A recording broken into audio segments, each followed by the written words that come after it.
Warning, this video contains some actions that may not be safe. Please be cautious and we claim no responsibility for any injuries obtained from following the instructions presented in this video. Hey guys, and welcome back to Banana Science. Today we'll be reviewing, modding, and flying the Aurora 100 brushless microquad. But before we get into all those details, let's just look at some quick DVR footage of this thing flying so you can see how totally flippin' awesome this guy really is.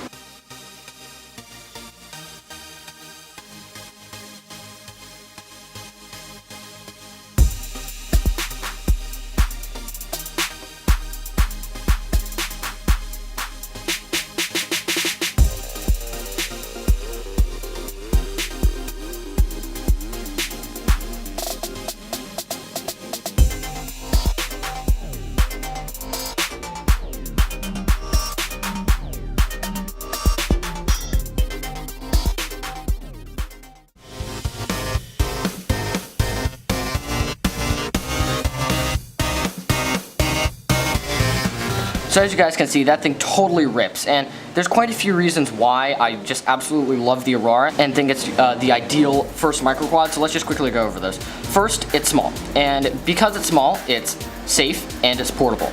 Also, all the replacement parts are really inexpensive. So first of all, this guy, you can practically fit him in your pocket. Otherwise, you can just kind of chuck him in a backpack. So if you just want to, for example, you go to school and during your lunch break, which is what I do, I just go out to the neighborhood park and buzz around during lunch. So that's really nice, whereas if you're lugging around a 250 class, that's just never gonna happen.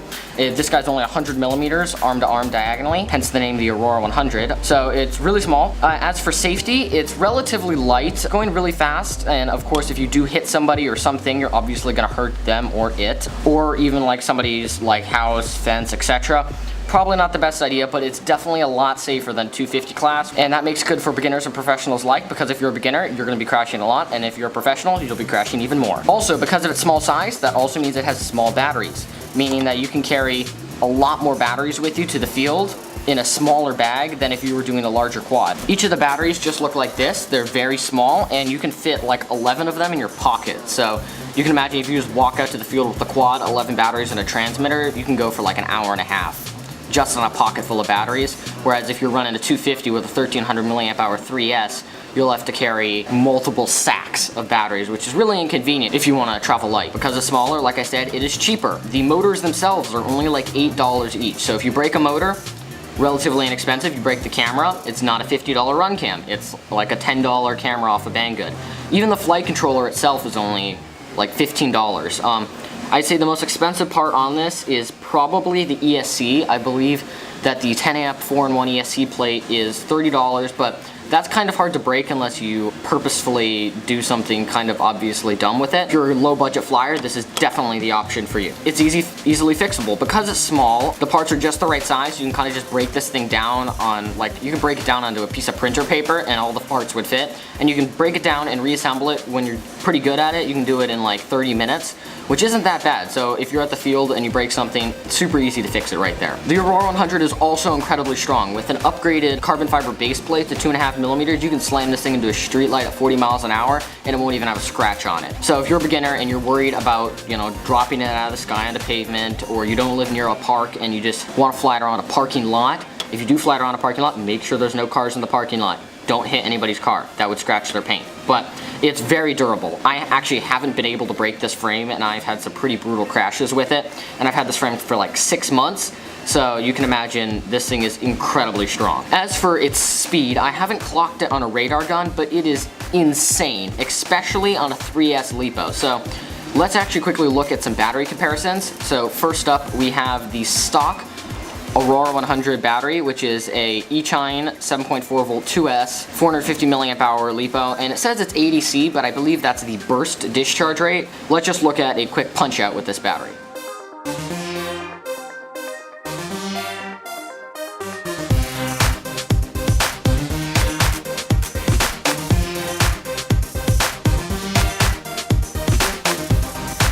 So as you guys can see, it's pretty fast, and that's on the stock battery. So let's take it up a notch and use the Gauning 7.4 volt 80/160C 450 milliamp hour 2S LiPo. So this guy has twice the discharge, or twice the C rate of the other battery, and I've noticed a significant performance increase with this battery. This battery is $10 opposed to the $8 of the Eachine, but I think it's definitely worth your investment. So let's quickly look at a little bit of flight from this guy.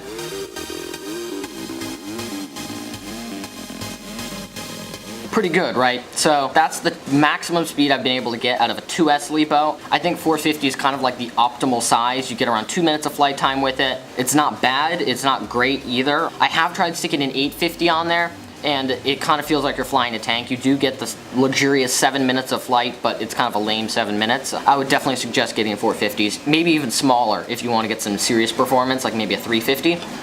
So let's just look at our final battery, which is a 350 milliamp hour 3S 80/100C LiPo, and this one is also Gowning brand. I believe that's how you pronounce it.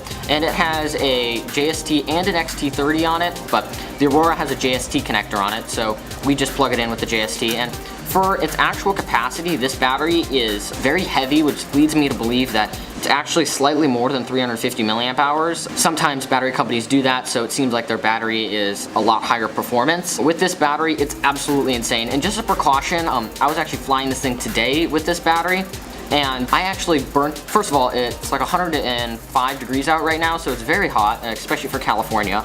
And while I was flying, I burnt out a motor with the 3S. I was flying fine with the 2Ss, but because I was doing these speed tests to show you guys, I was really punching it on the Aurora, and I blew out the front right motor here. I've since replaced it and it works, so it's not the ESC, but just note that the motors do get very hot when running 3S, so do it with caution, and I wouldn't suggest flying it in weather any warmer than like 70 degrees. I was flying the 3S in like 60-degree weather really aggressively, and it was definitely fine at the end. So let's just quickly look at some 3S DVR right here.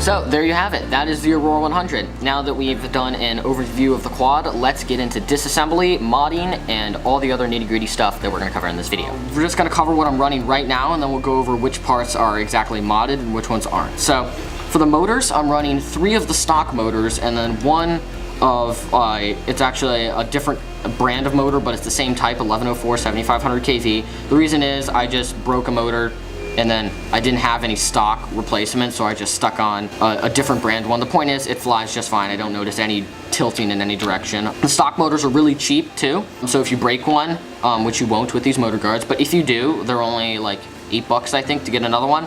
I'm currently running 2030 props here. These are the same ones that are used on the Baby Hawk, I believe. The reason why I chose these opposed to the 2035s that come stock is, first of all, the 2035s that come stock are ABS. They're not very strong.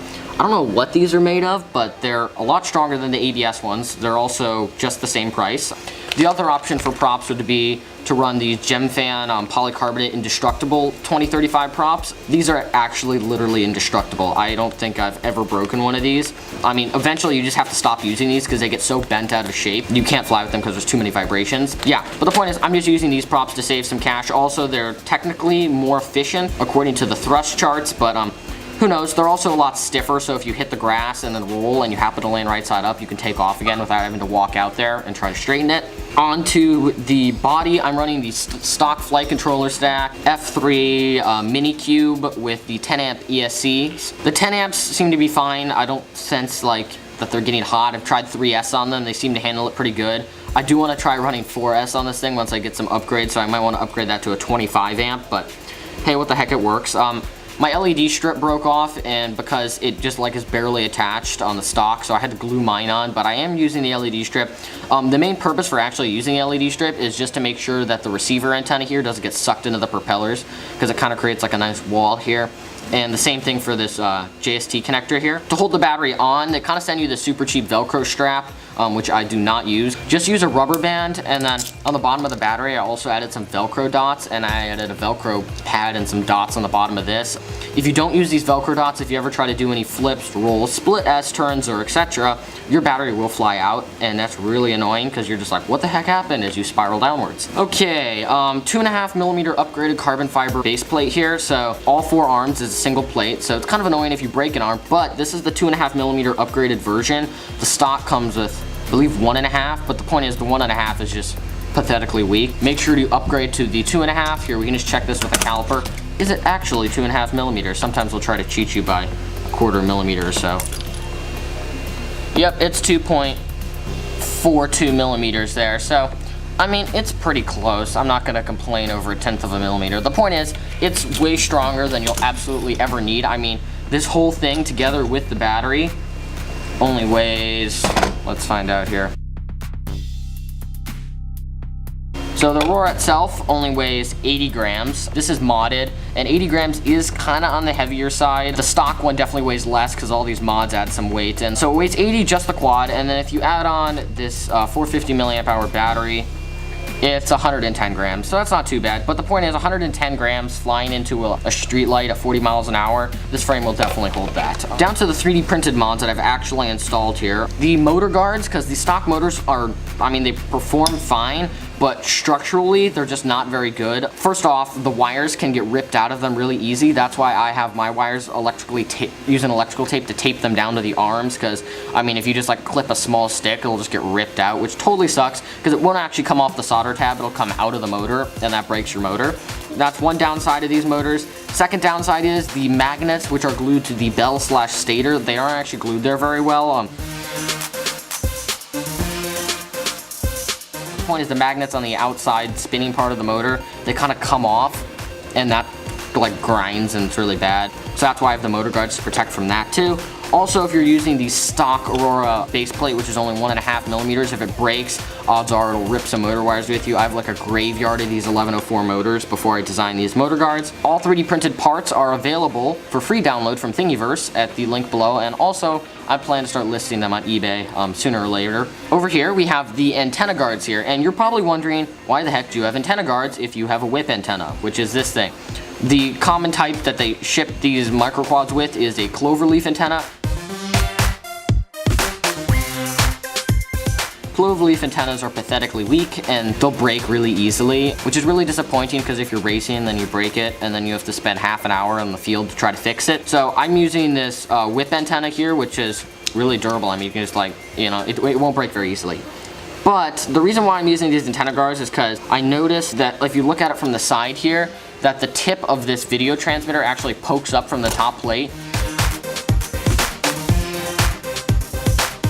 So if you crash upside down, which I do often, and skid along the pavement like it's some sort of sandpaper, you'll break this top part of your video transmitter.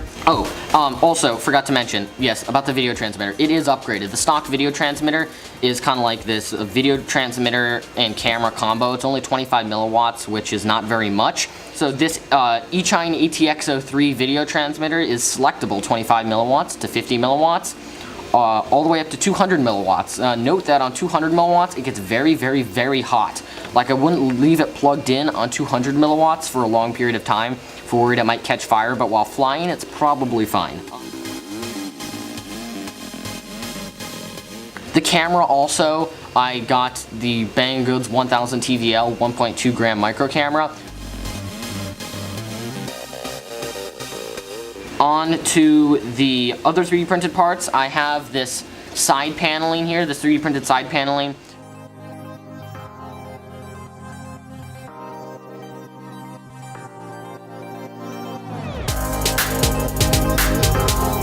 This supports the camera mount, holds the video transmitter or VTX in place, and it also kind of creates a shield for like grass and bits so they don't fly into your quad. It's really annoying when you like try to take off in like some wet grass and a bunch of grass gets in there, and then your flight controller starts complaining that the accelerometer is broken when it's not. Just so you guys know, if you ever do crash into wet grass and it keeps on giving you this beep chime, I think it's 5 beeps, quick beeps when you power it on, and it won't do anything, that means that it claims your accelerometer's broken. But if you had a light crash into grass, all that really means is that there's some water in your flight controller. Just let it dry off. There's so many times I've been scared, oh my god, did I break my accelerometer? Because after a hard crash you can break it. But nope, it's really just water. Okay, so that in summary is the rig I'm currently running. Now let's dismantle this thing and get down to the nitty-gritty specifics of building this thing from the stock and making it your first drone. Because I only have one Aurora 100, we're gonna pretend this is the stock Aurora 100. There's not any major difference between this one and the stock. It's not like I did any huge flight controller update or anything. I'm gonna dismantle this thing right now, and then we're gonna I'm gonna build this thing back up and then explain each individual mod, how it's installed, and its exact purpose, benefits, and cons. So, let's begin dismantling.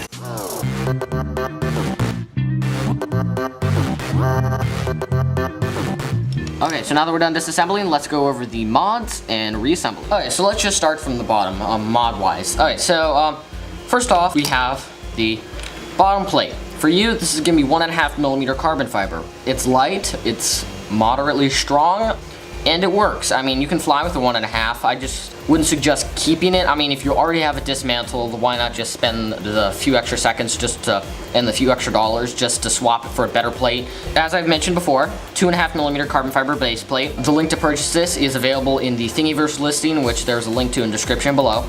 Very strong. I think this is the best option for you. It's just indestructible. I haven't been able to break mine, and it's only a few bucks. It's like $4 or something. Definitely worth it. Option number 2, 3D printed TPU hybrid frame. So this is actually a 3D printed frame we designed, and it uses PLA and TPU. PLA is like a potato-based plastic, and TPU is kind of like this rubbery stuff. And what this frame actually is it's a sandwich of PLA and TPU. So it's like PLA is kind of like the filling, and the TPU is kind of like the bread here. It also has PLA motor guards, so you don't have to install them externally.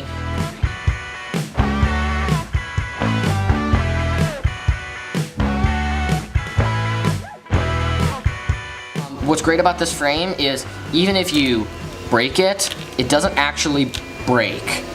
What happens is the arm, like it doesn't snap. It breaks, but it's just floppy in one direction. The arm never actually separates. And the reason why this is awesome is because on the stock frame, when the arm breaks, it rips the motor wires with it, or actually it doesn't take the motor wires with it. It takes the motor with it and leaves the wires behind. So the motor will go flying off without any wires on it, which means you can't just solder it back on. It's broken. You'll go through a lot of motors like that. With this frame, the motor will still stay attached. It's as strong as the stock frame, I found out. It's really, really, really durable. And it's, you know, pretty cheap to make. I think this is like 10 cents of plastic maybe, so just make a bunch.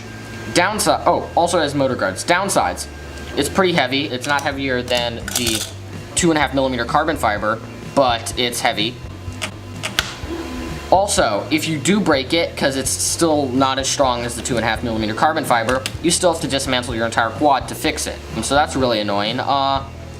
Other than that, though, I say it's great. It's a great low-budget option. If you have a 3D printer and you don't want to spend a bunch of money on quad parts, I actually would say the best low-budget option would be to try the 2.5mm frame, because you know what? You'll never actually have to spend money on a frame again. Okay, so about mods that aren't 3D printed. About the base plate, I added the Velcro here. Highly suggest you add Velcro to your base plate and your batteries so your batteries don't fly off during flight. Also, the LED strip I glued on. They kind of like super glue it on or something like that in the stock version. If it doesn't want to come off, you can kind of just like snap it off. The end parts don't actually have any like wiring in them. You can just kind of like snip that off and then glue it. I glued mine. You do need something here though, so your antenna can tuck under it and it doesn't get sucked into your propellers. Same with the JST battery connector. That is definitely important. Onto the flight controller stack here, where the JST connector meets the body, there's no hot glue here.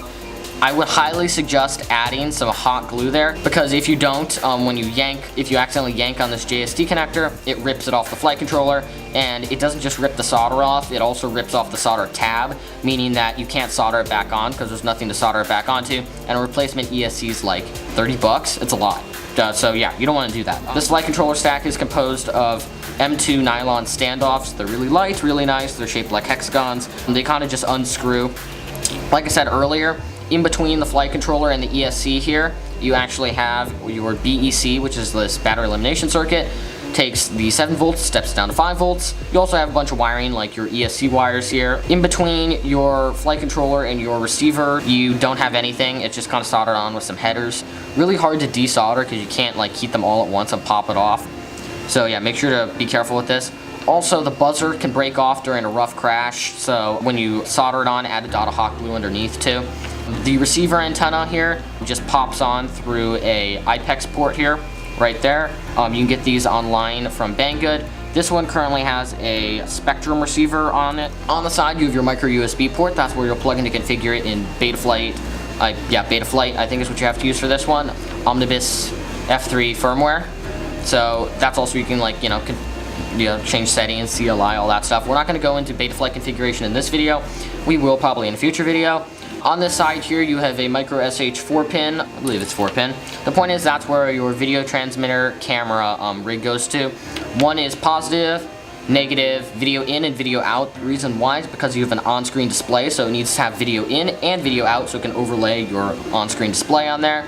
And that reads out, craft name, battery voltage. It's like text on the side of your screen. You can even get this like super cool artificial horizon and sidebar, so it looks like you're flying a fighter plane. Alright, and then out here you have a micro SH 3 pin that goes to your LED. If you don't use the LED, don't cut this, just leave it here, or you can even tuck it in between your flight controller and ESC, that sandwich.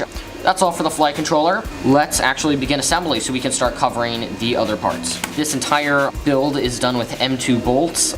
For example, I'm going to be using a lot of M2x6s and M2x5s and M2x4s on this. If you don't have any, I highly suggest going to eBay or Amazon right now, or Banggood. I'm not sure if Banggood sells bolts, and just buying a ton of M2 bolts of different sizes. So if you happen to lose one, you just have them. It's also, just nice to have around.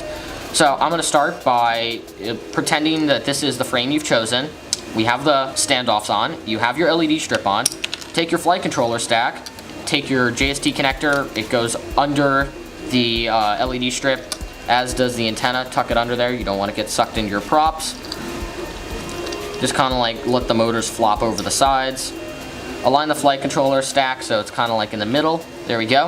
And then on the bottom, we need to start screwing this in. And the flight controller stack, unlike the other screws, it actually uses a Phillips head, and they're not actually metal, the screws that they are. They're actually this plastic screw. They're just like M2 nylon screws, I guess.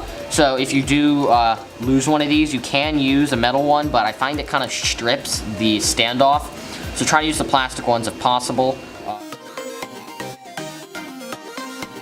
A thing to mention is some people like to add thread locker to their bolts when they screw them in to their quads, because with all those vibrations, sometimes your bolts can rattle loose. I personally don't do it, but if you do, I suggest using blue thread lock, which is kind of like medium strength. I've had maybe 5 total, and during 6 months, bolts come out, and they're all on the motors. But you can get away with 2 motor screws. You don't need all 4. I wouldn't worry too much about losing any screws due to vibrations. If anything, I'd worry about using the thread lock, then being unable to unscrew it and stripping a bolt, and then having to use some crazy technique to get it out again. Alright, so now that we have our flight controller stack installed, just take the little wire for your LED here, this micro SH 3 pin here, and just plug it into your LED strip. These LEDs are incredibly bright, and you can also program like patterns that they go in and stuff like that. It's pretty cool. Now let's move on to motor installation. This is by far the most time-consuming of all steps here. Pretty much there are 2 types of motor guards. There's clockwise motor guards and counterclockwise motor guards. So if you look at the quadcopter from the back, so the front is facing that way, this motor and this motor spin clockwise, and this motor and this motor spin counterclockwise.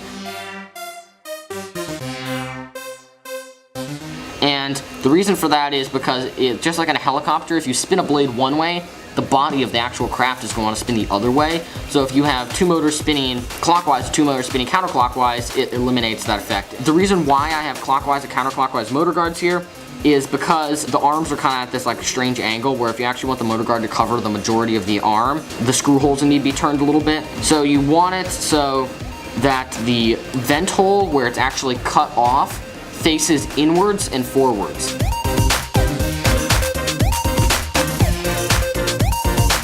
So for example, this motor guard here, you can see that the vent hole's there and it faces towards the front and it's on the inside, it's not on the outside.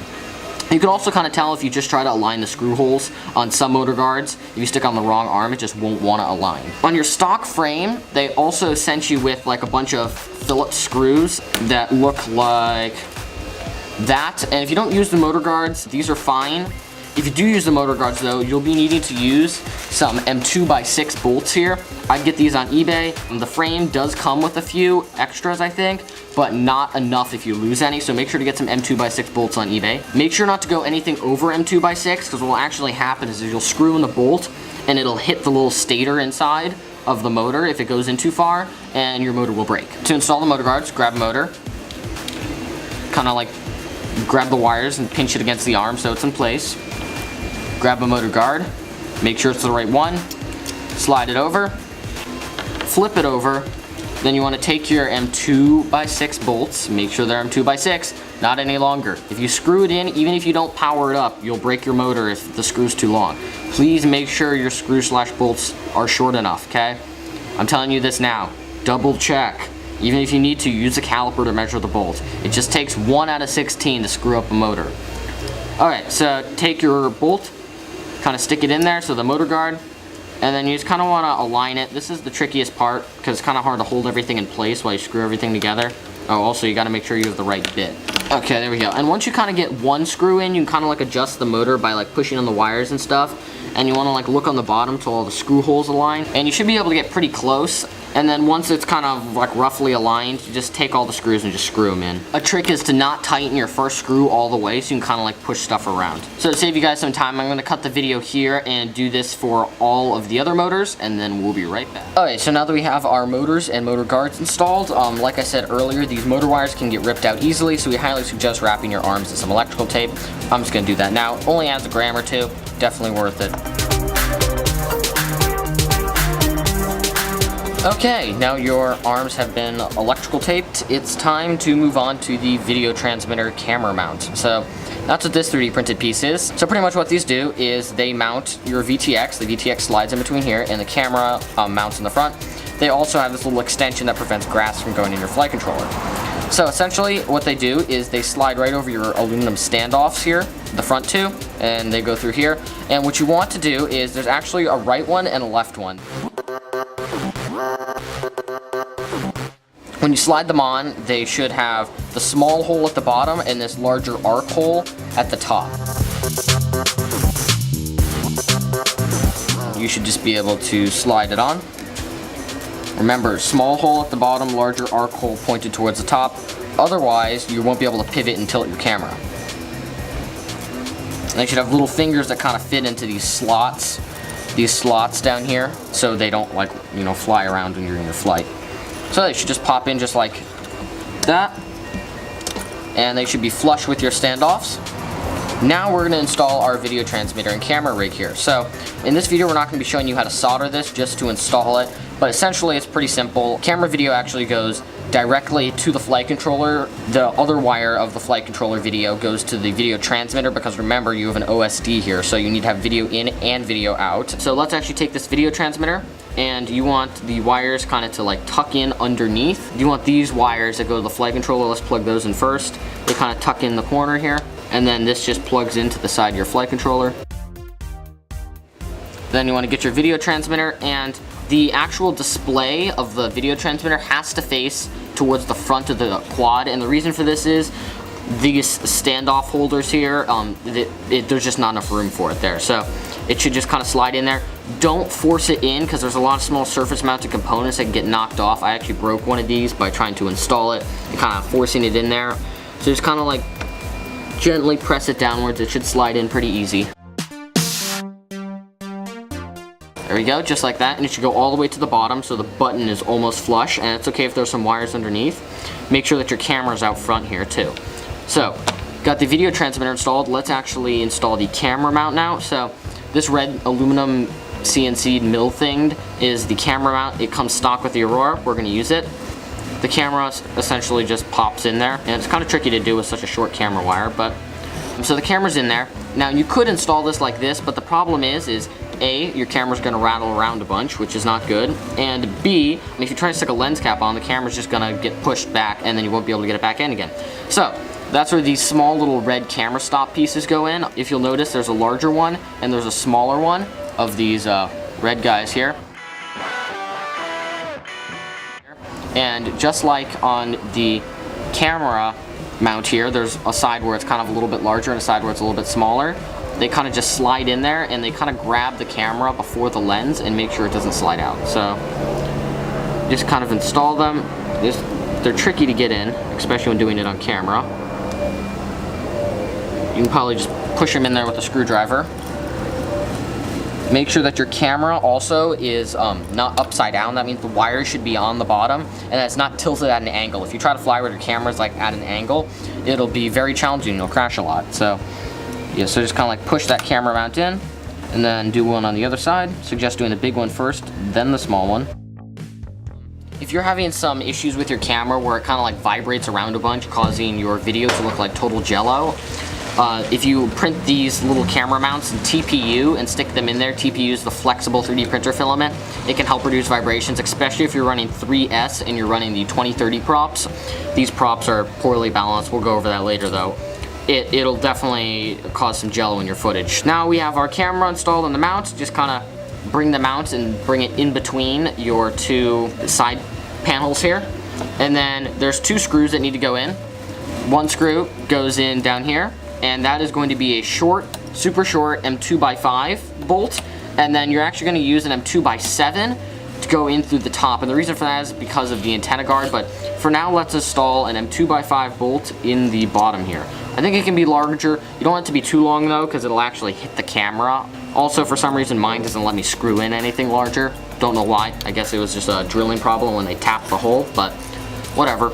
So just kind of get it in there and then screw it in. Make sure this screws into your camera mount.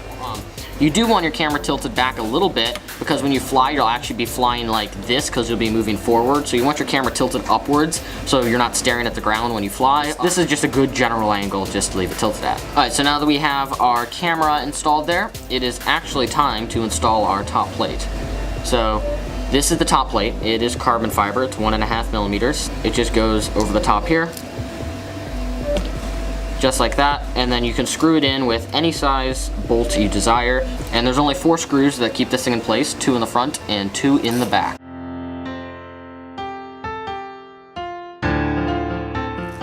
And the function of the upper plate is not only to protect your flight control stack, but it also keeps in your video transmitter and just generally protects everything from the top.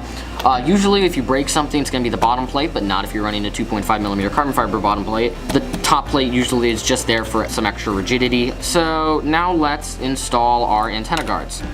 That's what these things are. They're 3D printed. You could also CNC them out of carbon fiber. I know Banggood sells some out of carbon fiber. They were out of stock, and that's the reason why I designed these, just because I was too impatient to wait 2 weeks for them to come in stock and another 2 weeks for them to ship.